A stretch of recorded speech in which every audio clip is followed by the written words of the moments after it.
Henshin a go baby. What's good, guys? Yoku here, and listen, y'all gotta lay off my hair. All right, I know I gotta get it retwisted. It's gotta get redone. Like the top is all fucked up. Okay, I get it. I'm lazy and I really don't feel like bugging my mother to redo it. All right, but who knows? Maybe it'll happen before Topaz. But today, in today's video, that's what I'm saying is in today's video, we're gonna be talking about the hunt path, destruction path, and basically why this exists, or rather whether or not it's worth it for hunt to even exist. And this question comes from JsLeos, but this is something that I've talked about for a number of videos, I suppose, or like a number of topics, a number of streams, things like that. And the gist of what I'm about to tell you guys is that I personally feel like the path system has gotten all fricked up. It's completely messed up at this point, because what we assumed, I'm using the word assume, because even though we were told this information through the game, through the developers themselves, when they had these interviews, even though this information was provided to us from Hoyoverse directly, that is no longer the case. Hunt characters are not the sole single target damage characters. Like, they have the highest single target damage. That's what you want on the team, is like, oh yeah, you got to beat the boss. You want a hunt character. You have destruction characters now who are literally do whatever the fuck I want. Destruction is that's the name of the game. That path is do whatever the hell I want to do, and there is nothing you can do to stop me. I love destruction. You can't not love it. I guess if you don't like power, sure, but destruction is a really good path. Most of you should know my opinions about Erudition, but if you don't, once again, hi, my name's EO, and I think Erudition is probably one of the weaker paths in the game. But I do have a newfound respect for Erudition, because I finally see the light. I've been looking at Erudition the same way that a majority of the community has been looking at Erudition. That's not for me. I am sticking to my guns at this point. Erudition is a sub DPS path. It is not a main DPS path. I get it. There's so many different definitions going around. We need to come to some type of consensus. And by we, I mean you. I'm good. I'm correct. My definition is correct. A sub DPS, while I understand that we use this in the Hoyoverse community, sub DPS being what you would consider your kind of like your Nihility characters, or Bronya's not a sub DPS, but Yukong could be a sub DPS while also filling the role of Bronya, so like a buffer and a sub DPS. But the way that I look at sub DPS is the secondary damage dealer on the team.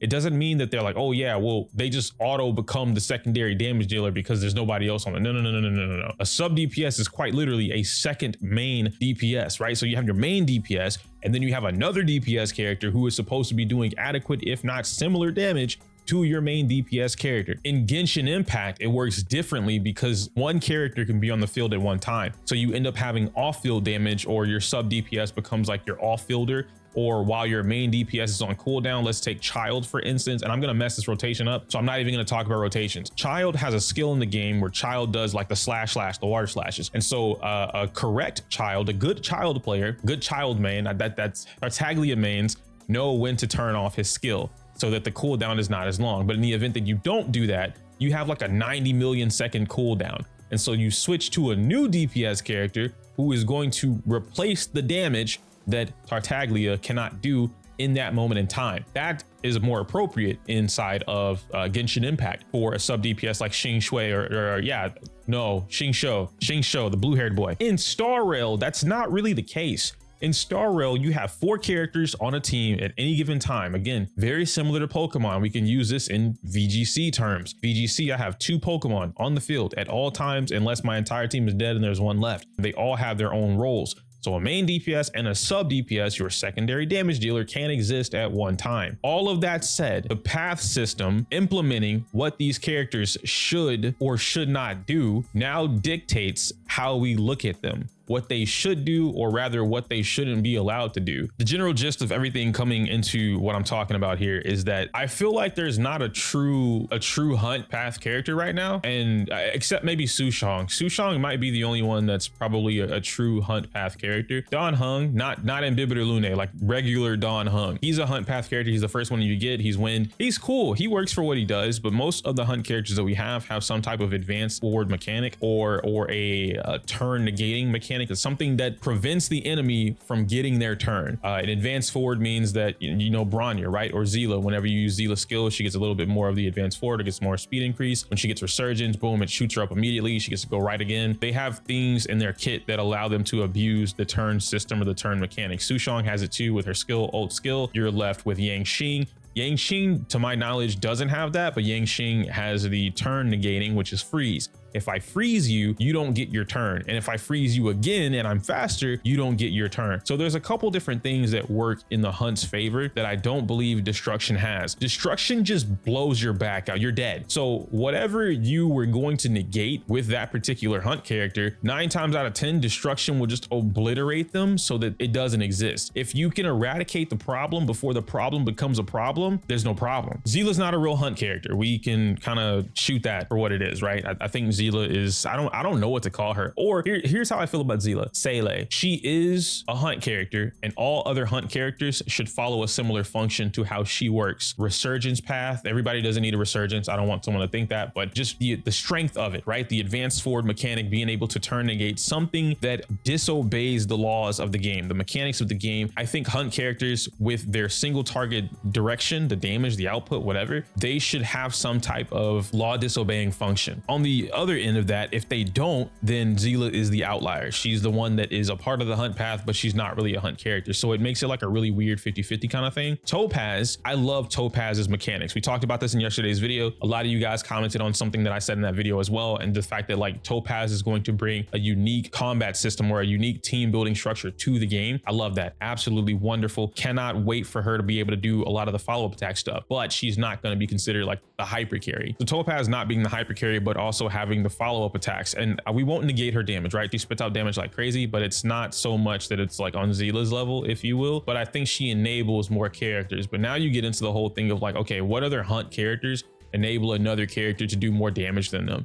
And it might not be that they do more damage per se, because Numby is still there, right? Numby is the character. At this point, you could probably consider Numby the Hunt character, but I'm not entirely too sure how future Hunt characters should operate, because the path system is just there. And so now you get into a point, which is, I guess, is the ultimate question. Why would I pull a Hunt character if the Destruction character is going to do everything else that everybody else does in the game, but better? Destruction obliterates enemies, multiple enemies at that. So it replaces Hunt and it replaces Erudition. Some of these Destruction characters have busted mechanics that buff themselves or buffs the team. So I no longer need that Harmony character. I can now replace the Harmony that I would have used with a single Nihility character, so that I defense down everybody. Eventually, we're probably going to get to a point where now the Destruction character is also boosting or enhancing something from the rest of the team. A kind of good example of this, or like a baby example of this, is Jingliu and Blade. Jingliu triggers Blade, Blade helps trigger Jingliu. They work in tandem with one another. One's doing big dick damage, the other is doing big titty damage, and just boom, gangbang central. These type of mechanics happening in the game with this path, the Destruction path of the characters, I don't know. Like if I were free to play, which I do have a free to play account, let me know if you guys want to see more of that, then I can try and like turn that into content. I don't know. I'll probably just stream it, to be honest. I'll stream like progression on the free to play account, but I have a free to play account. The free to play account has a clout.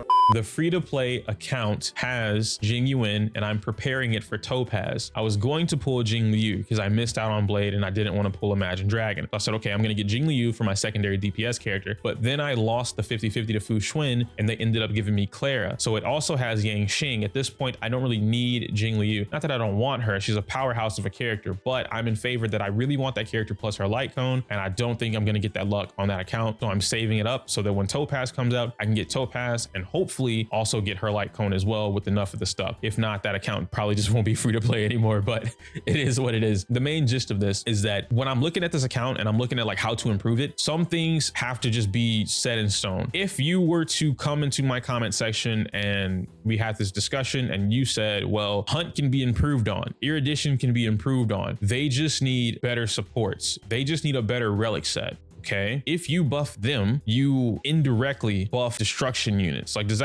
that make a little bit more sense? Because let's do it this way. Longevous directly buffs Blade, and it indirectly can buff some other characters like Clara because she gets hit all the time. So it can indirectly buff other Destruction units, but Hunt characters cannot take their own HP, and they have the lowest amount of aggro to our understanding of the game, so it doesn't really work in their favor. Meanwhile, relic sets that work for Hunt characters directly could work for Destruction characters. Like, they can still receive those buffs. It doesn't work. It works in one way, or it works for one path both ways, but it only works for one path one way. So when you bring a new support character A lot of you guys were talking about Hanya, I think is her name. I don't know too much about her. I think that the girl from the light cone. A lot of you guys are talking about Ho-Oh because of the whole skill point thing, or Hanabi, whoever it is, whatever H character it is. A lot of you were talking about that. I'm like, oh yeah, man, whenever this comes out, skill point central, yada yada, this and that, and then you can just abuse skill points, blah blah blah. That directly buffs Imbibitor Lunae, and at that point, like, Imbibitor Lunae is the top DPS. Why would I go and grab Topaz or Seele or Yangxing or whoever when Imbibitor Lunae is right there and like directly buffing them, or directly buffing them, indirectly buffs him, whatever. You get what I'm saying. I don't want to tell you don't pull any more hunt characters, because I like the hunt characters a lot. I think their designs are some like top five designs in the game for sure. But if you're looking for the most pull value out of whatever it is that you're looking for in your account, and you're not already building your teams based on what you know or what you're looking for, the hunt path is becoming, it's almost becoming obsolete. We're zero cycling everything like crazy, and if you notice, a lot of the zero cycles are from AoE type of characters. Seele, from what I've seen, is the only other hunt character that is zero cycling anything in the game. Topaz might be able to do it, but I don't think she'll be able to do it on her own. And then I don't see, you know, regular Don Hung doing this stuff. I don't see Yangxing doing it, although I do believe Yangxing could do it. Yangxing is just glued to Japard, and it makes it so much worse for him because he has to have the shields. So maybe somebody else can help, and then they'll directly buff Yangxing. But he's a mystery, right? He's not bad, but he's not good anymore either. And then I think the last thing that I want to mention is that you guys were saying Topaz is like Kafka with the follow-up attacks, and this is just kind of like a follow-up to the comment section from the last video. I really don't feel like Topaz is like Kafka. I do, but I don't know. Maybe I need to like think about this before I actually come out and say this a little bit more often, because while I agree that she might be the Kafka of follow-up attacks, I don't think that's the right term. Like, I think she enables follow-up attack teams. I don't think she would be the Kafka. Like I said, it's a whole different thing that I guess we're wrapping this up. This video is like 15 minutes long. We're gonna put this in a different video or something like that. I agree, but I don't agree with you guys at the same time. You get what I'm saying. Anyway, you enjoyed this video of me literally rambling, and I only did this because y'all keep asking for it. Y'all like, yo, we love when you ramble, make more of this stuff. And I'm like, okay, so here we are. I'm playing around with different like filters on my camera so that I get better at using color and color correcting. So if this video also looks weird, let me know. If the audio sounds off, let me know. Anything that remotely feels off to the videos that I've put out prior to this, let me know, so that I know what I'm looking for when I adjust it, all that kind of fun stuff. Follow me on Twitch. We will be doing some pretty fun things. I'm going to be running through Road Killer's account either tomorrow or Saturday to beat MOC on his account. Somebody wants me to do polls on their account, and then a couple other people want me to review their account. So we should be having a little bit of fun on Twitch this week, and hopefully you guys come through. Link down below, link up top in the bubble as well, and in the description. That's it. That's all I got to say. Smell you later.